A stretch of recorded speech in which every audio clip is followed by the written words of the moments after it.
नमस्कार, मैं हूं ऋषभ और आप देख रहे हैं डीएनए रिपोर्ट्स। दोस्तों, भारत के लिए आज एक बेहद गर्व का पल आया है।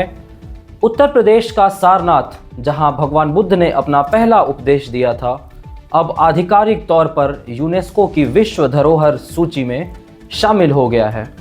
लेकिन सवाल यह है कि आखिर सारनाथ को यह सम्मान क्यों मिला? इससे भारत को क्या फ़ायदा होगा? क्या अब पर्यटन बढ़ेगा? और क्या दुनिया में भारत की सांस्कृतिक ताकत और मजबूत होगी?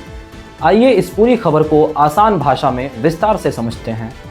दक्षिण कोरिया के बुसान में आयोजित यूनेस्को की विश्व धरोहर समिति के 48वें सत्र में यह ऐतिहासिक फैसला लिया गया। भारत की ओर से 2025-26 चक्र के लिए प्राचीन बौद्ध स्थल सारनाथ का प्रस्ताव भेजा गया था।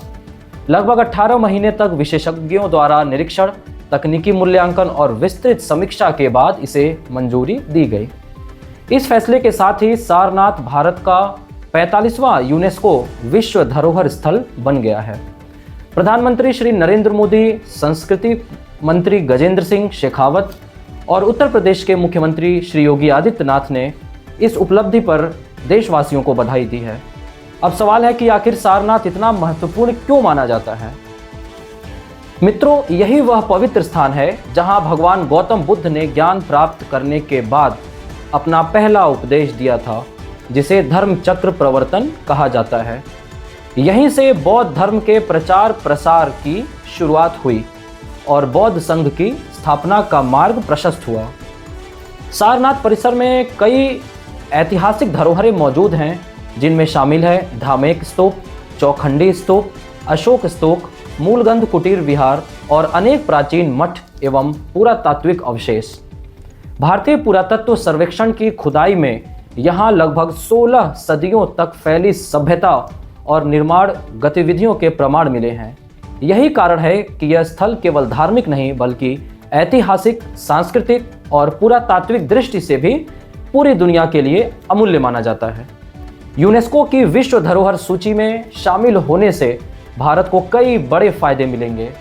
सबसे पहले सारनाथ को वैश्विक पहचान मिलेगी, जिससे देश विदेश से आने वाले पर्यटकों की संख्या बढ़ सकती है। इससे स्थानीय लोगों के लिए होटल, पर्यटन गाइड, हस्तशिल्प और छोटे व्यवसायों में रोजगार के नए अवसर पैदा होंगे। दूसरा बड़ा लाभ होगा विरासत संरक्षण। अब इस स्थल की प्रामाणिकता और ऐतिहासिक महत्व को बनाए रखने के लिए संरक्षण के अंतर्राष्ट्रीय मानकों का पालन किया जाएगा। जी हाँ, साथ ही बफर जोन में अनियोजित निर्माण और विकास गतिविधियों पर भी विशेष ध्यान दिया जाएगा, ताकि आने वाली पीढ़ियां भी इस धरोहर को उसी रूप में देख सकें। इस उपलब्धि के बाद भारत के पास अब 45 विश्व धरोहर स्थल हो गए हैं। इसी के साथ भारत दुनिया में 6ठे स्थान और एशिया प्रशांत क्षेत्र में दूसरे स्थान पर पहुंच गया है, जहां सबसे अधिक यूनेस्को विश्व धरोहर स्थल हैं। इसके अलावा भारत के 69 यानी 69 अन्य स्थल अभी यूनेस्को की संभावित सूची में शामिल हैं, जो भविष्य में विश्व धरोहर बन सकते हैं। यह उपलब्धि केवल एक ऐतिहासिक स्थल की नहीं, बल्कि भारत की हजारों वर्षों पुरानी संस्कृति, सभ्यता और आध्यात्मिक विरासत की वैश्विक मान्यता भी है।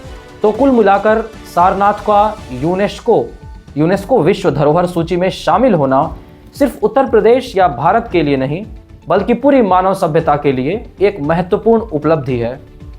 अब जिम्मेदारी हमारी भी है कि हम अपनी ऐतिहासिक धरोहरों का सम्मान करें, उन्हें स्वच्छ रखें और आने वाली पीढ़ियों के लिए सुरक्षित रखें।